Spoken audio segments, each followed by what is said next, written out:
O, ayan, nakabili tayo ng sariwang galunggong na maliliit. Ito ang masarap, ito ang masarap palambutin ang tinik. Ito, hinugasan ko na siya. At ako'y namalengke na rin kanina pagkagaling ko sa tutor. At ang bahay ng aking tutor ay malapit sa palengke. Kaya sabi ko, isang takbo na lang ang sasakyan. At isang, tingnan mo, sariwa. Napakaganda ng size. Ito, pag ganito, hindi ko na tinatanggal. Pag sobrang sariwa, hindi ko na tinatanggalan ng hasang, ng bituka, dahil ito ay malinis na, at saka ito ay ibig ko sabihin, madudurog lang pag tinanggalan. Ito na may palalambutin ko pati tinik. Ating ibabalot sa dahon, ibibigkis natin sa dahon. Tapos, isasaing natin ng matagal, siguro mga 1 oras kalahati o hanggang 2 na mahina lang ang apoy. Tapos, dito natin i-aano sa kalamyas na tuyo. Ito ay galing pa sa amin sa Batangas. Tapos bumili rin ako ng dahon na aring pagkaliit ng dahon ay 1 dirham. Sa pera natin ay 15, 16. Mga 16 ganyan. So aasinan muna natin. Dapat pag inasinan ganyan mga 10 minutes bago balutin para yung lasa ay tumiim sa isda. So, ayan, halo-halo dahil para malagyan din yung, yan. Ang iba, naglalagay ng taba ng baboy dito, sa ilalim. Pero hindi ako pwede maglagay dahil bawal sa amin ang baboy. So, kukuha na tayo ng dahon, mga ganito lang siya. Tapos, ganyan. Iipitin mo muna yung isa para hindi makalas ang dahon. Yan, ganyan, ipit. Tapos, tsaka mo ilalagay yung iba. 2, 3, 4, ilan kaya ang kayang lamanan na rin, pwede pa. Yan, ganyan lang ang pagbabalot niyan. O yan, para masikip siya, kailangan yung unang isda iipitin na siya. O yan, ayan. Tapos ilalagay. Tapos maya maya pag nabalot ng lahat, hinuhulugan ko ng 2 pirasong bawang para mabango ang sinaing. Yan, ganyan. Iipitin muna, tapos ganyan. Yun. Maganda. Ang tawag sa amin din sa galunggong nari ay malunay. Ito ang masarap na galunggong, yung patulis. Yan. Sanay na sanay tayo dito. Tayo laking tabing dagat. Oh. Parang maliit yata ang aking lutuan. Hindi yung malaking kasirola ang aking naihanda. Naku po. Dumali na naman ako ng aking hinaan sa kalkulasyon. So, ito yung ginaganito ko. Tapos, pag ito yung napalambot ko pati tinik, wala ka nang itatapon kundi dahon. Pag iyong kinain. Tapos, pinapatisan ko ito, yung may kaunting sabaw. Ang tawag ko yung patis. Doon yung patis na iyon, hinihiwaan ko ng kamatis. Kung haring isang ara ay malaki. O, may 3 malalaki. Haring 3 malalaking ari, ibabalot ko na lang ng 3. Kaganda ng galunggong. Tagalunggong na nga. Ako ay nagpunta sa palengke. Actually, hindi ako dapat mamamalingkit. Meron pa kaming isda sa ref. Ako ay naghahanap ng bagoongin. At sobrang dami na ng order ng bagoong. Ay wala naman akong maibenta na uli at naubos agad. Naku po, ay tunay na sa dami ng na-order. Kung 50 garapon ay kulang.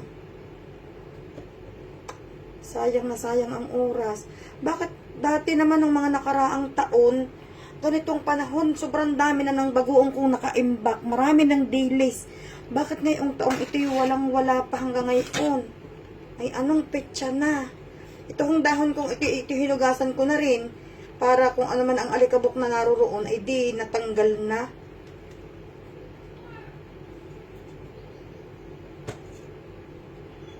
Bukas ito ibibigyan ko din ng aking kaibigang si Elizabeth de Grano at kami magkikita bukas. Tapos ipapartneran ko ito bukas pag ako'y kumain ng ginisang labanos. Kayo guys nangangain ng ginisang labanos. Bakit ga ang iba hindi alam kung ano ang ginisang labanos? Ang alam daw nila sa labanos ay kinilaw. Ako naman hindi nangangain ng kinilaw. Gusto ko ginisa sa maraming kamatis. Tapos, bumili din ako ng dulong. Alam niyo yung kung ano yung dulong. Yung tuyong dulong na maliliit, isasama ko yun pag ginisa ko ang labanos. Pinakapang-garnish ko yun para malasa. Tapos ito, sinaing na galunggong na pinalambot ang patitimit. Yan ko, tama-tama lang pa rin naman ang aking pinaglagyan na kaserula eh. Ari naman ikuan. Habang, ito pag pinakuluan ko ng 2 oras, sa umpisa lang ang malakas ang apoy. Pag kumulo na, hihinaan na ang apoy hanggang sa pangalawang oras para mas madaling lumambot ang tinik. O, tingnan ninyo ang aking ginawa. O, yan. Tapos, dahil nga ang asin na iyon ay hindi ko masyadong naibabad, as na natin ng kaunti. Ganyan. Tapos, lagyan natin ng 2 pirasong bawang para mas bango. Yan, lagyan natin ng 2 piraso. Kahit na hindi nyo pitpitin yan ay maluluto na ang bawang at aamoy na iyan. Kahit 2 piraso lang.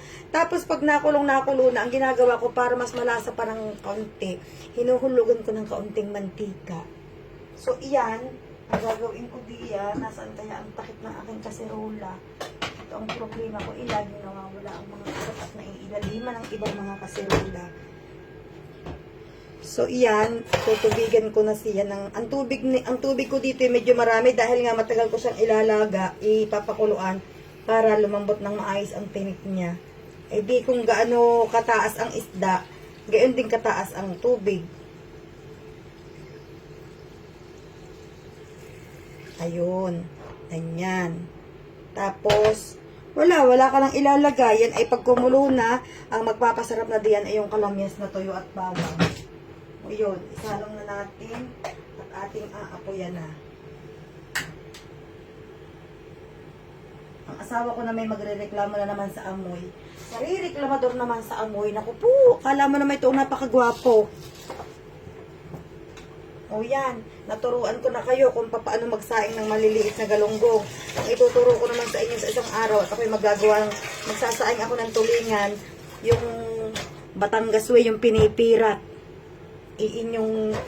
May mga ilang nag-message sa akin, nag-PM na turuan ko daw naman magsaing ng tulingan. Ayan talagang expertise namin mga taga Batangas.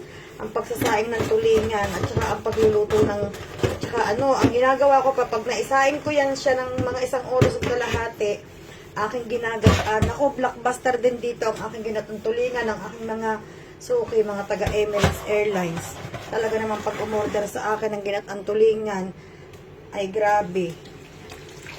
Ako lain nalulungkot, naalala ko yung kumari, paborito na ng tulingan, wala naman siya dito. Masarap akong magata ng tulingan, maraming na-order. Dahil nga lang minsan talagang wala na akong oras dahil, nagchuchutor pa ako. May syempre, mga anak ko minsan, kailangan ding sasamahan ko kung saan kailangan nilang pumunta. O yan, tapos na tayo. Tapos maya-maya, pahihinain ko na ang apoy niyan. Pag kumulo na ng 1 kulo, pahihinain ko na hanggang maka 2 hours para yung maganda ang pagkakalambot ng kanyang tinik. Hoy siya, paano yan? Ay di tapos na, mamaya na natin tingnan kung luto na o ano.